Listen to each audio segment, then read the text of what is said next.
मंजिलों के लिए ना ही रास्तों के लिए। मेरा ये सफ़र था सिर्फ खुद से, खुद की पहचान के लिए। तो आज 26 तारीख है और हमारे दिवाली हॉलीडेज़ अभी भी चल रहे हैं। मैं इस पूरे 450 लोगों के बॉयज़ हॉस्टल में कल रात को अकेला सोया था। काफ़ी खौफनाक मंजर था क्योंकि लाइट्स भी ऑन नहीं थी और सारे कॉरिडोर्स एकदम एम्प्टी पड़े थे। अभी भी आप देख सकते हैं कि पूरा हॉस्टल एम्प्टी है, एक भी जन इस हॉस्टल में नहीं है और मैं 4th फ्लोर में अकेला, बाकी सारे तीनों फ्लोर्स एम्प्टी। तो चलिए अब केदारकंठा के लिए मैं आपको अपनी पैकिंग दिखाता हूँ।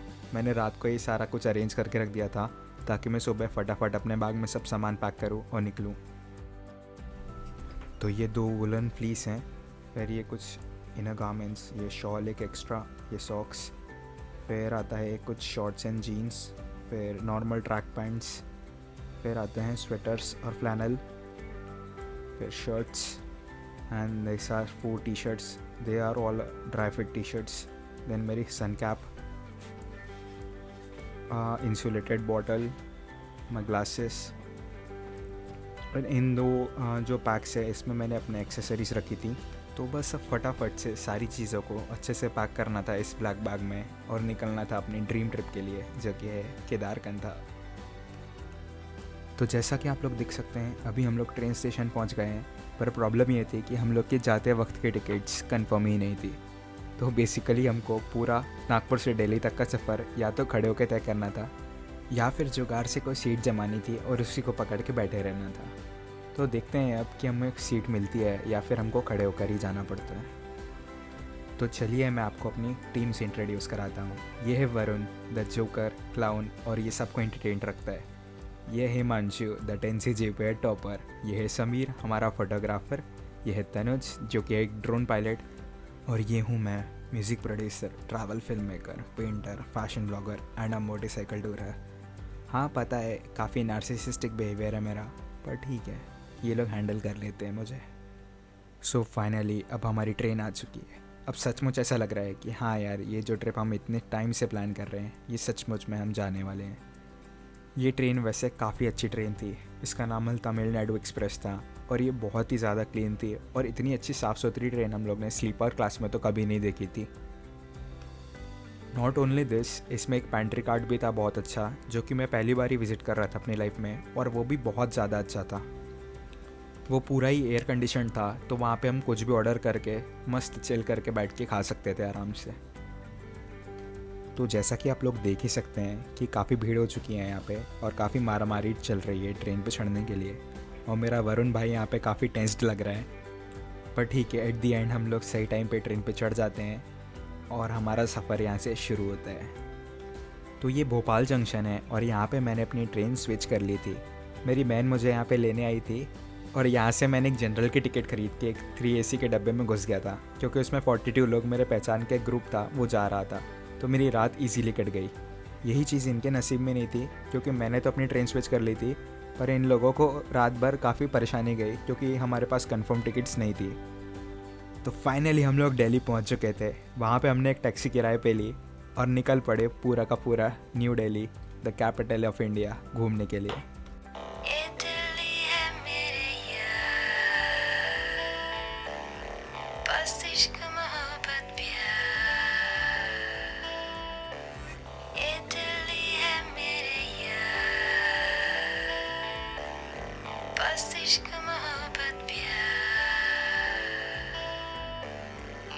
तो क्योंकि हम लोगों की रात की नींद अच्छे से नहीं हुई थी, हम लोग काफ़ी ज़्यादा थक चुके थे।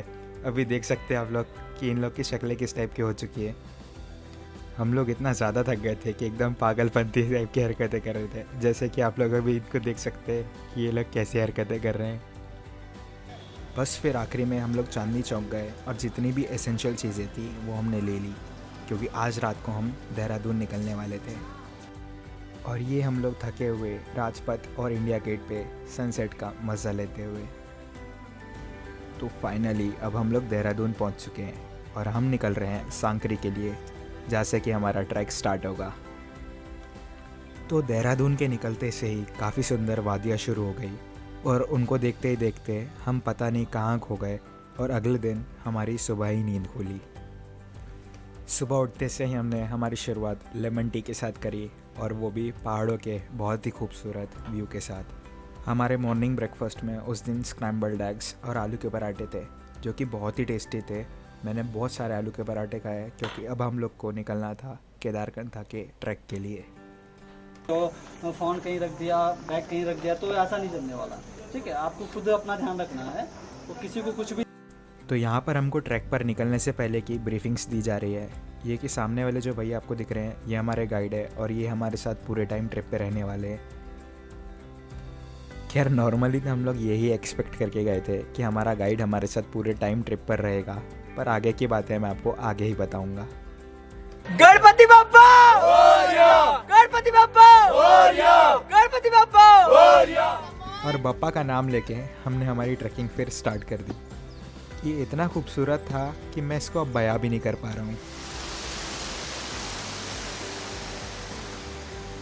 हमने पूरे 5 दिन सिर्फ नेचुरल रनिंग वाटर पिया है और उसी की वजह से हमें इतना अच्छा लग रहा था कि हम लोग नेचर से एकदम करीब हैं और नेचर के साथ ही जीना सीख रहे हैं। तो ये आप लोग हमारा टेंट देख सकते हैं। इसके अंदर हम लोग स्लीपिंग बैग्स में एकदम कोकून जैसे घुस के सोए हुए थे क्योंकि रात को कुछ ज़्यादा ही ठंड थी। और सचमुच में ये एक बहुत ही ज़्यादा खूबसूरत कैंप साइट थी जो कि मैंने इससे पहले कभी भी नहीं देखी थी। रात को स्टार गेजिंग करना और तारों के बीच में बैठना एक अलग ही एक्सपीरियंस था। तो रास्ते में हमें बहुत ज़्यादा क्यूट डॉग्स भी मिले और वो बहुत ही ज़्यादा फ्रेंडली थे। फिर हम लोग फिर से सुबह उठ के अगले दिन के सफ़र के लिए निकल पड़े जो कि था जूड़ा के तालाब को क्रॉस करते हुए हमारे बेस कैंप पे पहुंचने के लिए। फाइनली हम लोग जूड़ा के तालाब पे पहुंच चुके थे और जूड़ा के तालाब पे एक काफ़ी अच्छा फोटोग्राफिक सीन रहता है। तो वहाँ पे हम लोग ने काफ़ी सारी फ़ोटोज़ ली और काफ़ी सारे स्लोमो वीडियोज़ बनाए। तो रास्ते में आपको काफ़ी सारे म्यूल्स दिखेंगे जो कि एसेंशियल सप्लाईज ऊपर कैरी करते थे। इनको देख के हम लोग हमेशा डर जाते थे क्योंकि हमको कभी भी धक्का दे सकते थे। तो यार पहाड़ों के लोग सच में बहुत ही मेहनती होते हैं। उन लोग ने हमारी बहुत ही ज़्यादा अच्छे तरीके से केयर करी और हमको कभी भी किसी भी चीज़ की कमी महसूस होने नहीं दी। तो फाइनली हम लोग केदारकंठा के बेस कैंप पहुंच चुके हैं और जो हमें रिलीफ मिला ये यार कल हम लोग अब सबमिट करने वाले हैं और हम लोग आज बेस कैंप पे पहुंच चुके हैं। उसका अलग ही एक एक्सपीरियंस था। तो ये है हमारा आज का खाना जो कि बहुत ही टेस्टी है और अगले शॉट में आप सिर्फ वॉइस को सुनिए क्योंकि वह बहुत ही कॉमेडी है। सीधा सीधा है कि तुम्हारे पिछवाड़े को सूख देगा तो तुम कुछ नहीं कर पाओगे इसमें। तो इतनी नहीं फटेगी जितनी उस टाइप में। मुझे चड्डी भी बदल लेनी चाहिए क्या? ये वरुण की लास्ट वाली आवाज़ थी। और ये आप लोग देख सकते हैं हमारे बेस कैंप से व्यू जो कि एक बहुत ही ज़्यादा मैग्निफिसेंट व्यू था। तो बेस कैंप पे जल्दी पहुंचने के बाद ऐसा तो हो नहीं सकता कि हम लोग कुछ खुराफाती करें ना। तो ये है हमारा छोटा सा डांस जो कि वरुण ने कोरियोग्राफ किया था और ये काफ़ी कॉमेडी था जैसा कि आप लोग देख ही सकते हैं।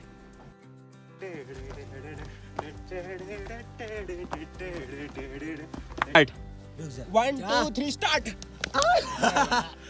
भाई अबे पैर भी उठाना है। क्या क्यों उठाना भाई तू? तनुज को देख सकते हैं आप लोग, वो काफ़ी क्यूट दिख रहा था इस वीडियो में। बस फिर देखते ही देखते सूरज भी ढल चुका था और अब इस ट्रिप की सबसे खौफनाक चीज़ आती है। हम लोग रात को 2 बजे निकलते हैं ताकि हम लोग समिट पर से सनराइज़ देख सकें। रास्ते में चलते चलते क्योंकि हमारा एक मेंबर थोड़ा स्लो चलता है, हमारा गाइड उसी के साथ चलता है और हम लोग आगे बढ़ जाते हैं और हम लोग हमारा रास्ता रात को जंगल में भटक जाते हैं। फिर हम डिसाइड करते हैं कि अगर हमें सनराइज़ देखना है तो हमें जल्द से जल्द चोटी पे पहुंचना ही पड़ेगा। तो हम लोग सीधा चोटी की तरफ देखते हुए सीधा सीधा एकदम चलने लगते हैं। हम लोग ऐसा करते हुए एक ऐसे पॉइंट पे आ जाते हैं जहाँ पे हम ना ही ऊपर जा पा रहे हैं ना ही नीचे, क्योंकि वो रास्ता काफ़ी स्टीप रहता है और वो नॉर्मल लोगों के चलने के लिए बिल्कुल भी नहीं रहता है। पता नहीं भगवान की लाख शुक्र है कि हम लोग सही सलामत समिट पे सनराइज़ के 20 मिनट पहले पहुंच गए थे।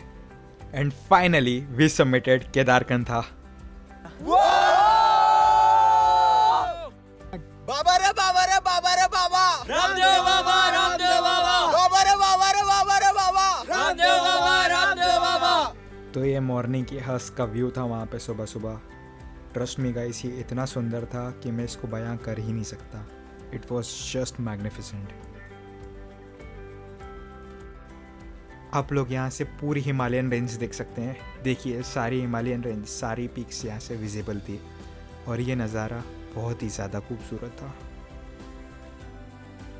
और देखते ही देखते हमारे ये आंखों के सामने से दो चोटी के बीच में से हमारा प्यारा सा सन बाहर आते हुए। तो ये है केदारकंठा का पीक। हम लोग ने ऑलमोस्ट सबसे पहले सबमिट किया था उस डे और अब हम लोग रेस्ट कर रहे हैं क्योंकि हम लोग बहुत ज़्यादा थक चुके थे। हम लोग ने हमारा पूरा खून पसीना एक कर दिया था यहाँ तक पहुँचने के लिए। ये बहुत ही ज़्यादा डिफ़िकल्ट था, लेकिन ट्रस्ट मी यार, ये बहुत ज़्यादा मेस्मराइजिंग था।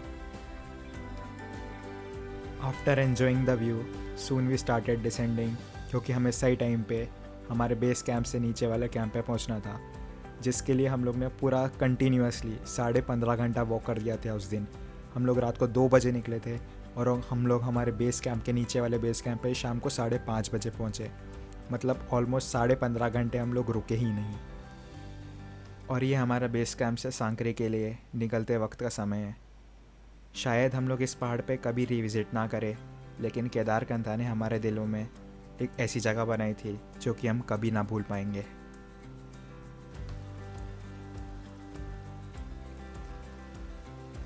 तो सांकरी से देहरादून के रास्ते में हमें यमुना रिवर का एक बहुत ही ज़्यादा सुंदर पैच मिलता है। तो हम लोग उसी के साइड में एक ढाबा ढूंढते हैं और वहीं पे हमारा ब्रेकफास्ट करते हैं। आप लोग देख सकते हैं कि ये कितना सुंदर दिख रहा है। इस रिवर की फ्लोइंग वाटर के साथ कुछ समय बिताने के साथ ही ऐसा लगता है कि हम हमारी सारी थकान को भूल चुके हैं।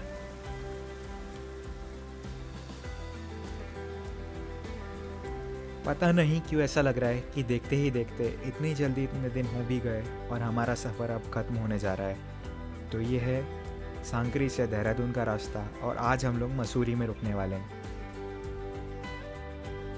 तो अगली सुबह हम लोग करते हैं मसूरी के गो स्टॉप्स के एक हॉस्टल से, जो कि एक बहुत ही ज़्यादा सीनिक प्लेस थी और एक बहुत ही ज़्यादा मस्ट नीडेड था, क्योंकि हम लोग काफ़ी ज़्यादा थक चुके थे। हम लोग ने 3-4 दिन से नहाए भी नहीं थे, तो ये यहाँ पे हम काफ़ी रिलैक्स कर पाए।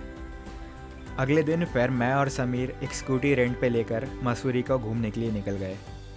हम लोग चाहते थे कि हम लोग यार कुछ टाइम वेस्ट ना करें। बाकी हमारे 3 दोस्त थोड़ा रेस्ट कर रहे थे, पर हम लोग ने सोचा कि यार बाद में कभी मौका मिलेगा यहाँ पे वापस आने का।